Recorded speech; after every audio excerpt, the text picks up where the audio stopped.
Hola, soy la profe Lida Niño y con esta presentación pretendo explicarte el modelo de enfriamiento de Newton e ilustrarlo con un ejemplo.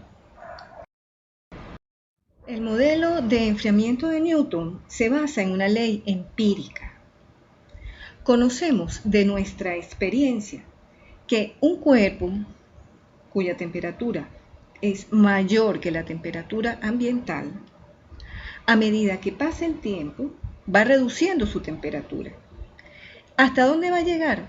Más o menos va a llegar hasta la temperatura ambiental. Ese conocimiento es la base de este modelo. Observamos, fácilmente, dos variables.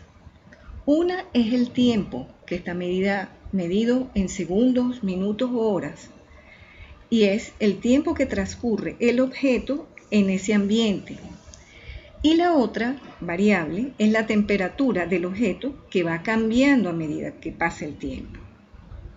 Hay un dato relevante que tenemos que tener en cuenta y es la temperatura ambiental. Para simplificar, usualmente se la puede suponer constante. En ese caso la vamos a introducir en el modelo como un parámetro. Y la otra premisa importante es que la temperatura del cuerpo es homogénea. ¿Ok? Bajo estas premisas, la ley empírica propuesta por Newton dice que la rapidez con la que cambia la temperatura de ese cuerpo o de ese objeto a medida que transcurre el tiempo es proporcional a la diferencia entre la temperatura del cuerpo y la temperatura del medio ambiente que lo rodea. Con esta ley empírica, ¿cómo nos quedaría la formulación del modelo de la ecuación diferencial matemática? Ok, vamos a enfocarnos en el ámbito matemático. Si T es la temperatura del cuerpo que se enfría, por ejemplo, el contenido de café de esta taza, el café contenido en esta taza más bien, la formulación es la que tenemos por acá. Observa que si el contenido de la taza, la temperatura del contenido de la taza es mayor que la temperatura ambiental, esta diferencia es positiva. Pero nosotros sabemos que la temperatura debe ir bajando. Entonces, K tiene que ser negativo para que toda esta expresión tenga sentido. Este modelo tiene dos parámetros, como ya les indiqué. El parámetro de enfriamiento, que es K, y el de la temperatura, que estamos suponiendo constante. La condición inicial T sub 0 corresponde a la temperatura inicial que tenía el objeto cuando fue expuesto a ese ambiente A. ¿Cómo resolvemos ese problema de valor inicial? Separando las variables e integrando. Obtenemos esta familia de soluciones. Esta se proviene de la constante de integración. La pregunta es, ¿esta solución tiene sentido? Vamos a ver.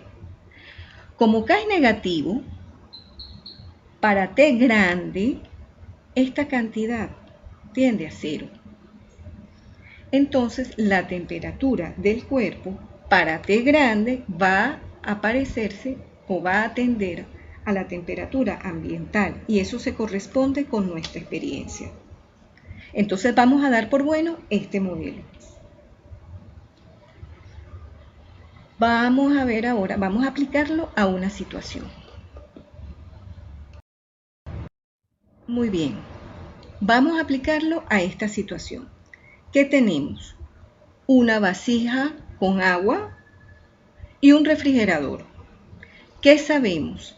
Sabemos la temperatura del agua dentro de la vasija de 52 grados centígrados, está más bien caliente, y conocemos la temperatura interior del refrigerador, es decir, dentro del refrigerador es de 4.5 grados centígrados. Transcurre el tiempo, media hora, agitamos el agua para que la temperatura sea homogénea, tomamos la temperatura y vemos que es de 21 grados centígrados.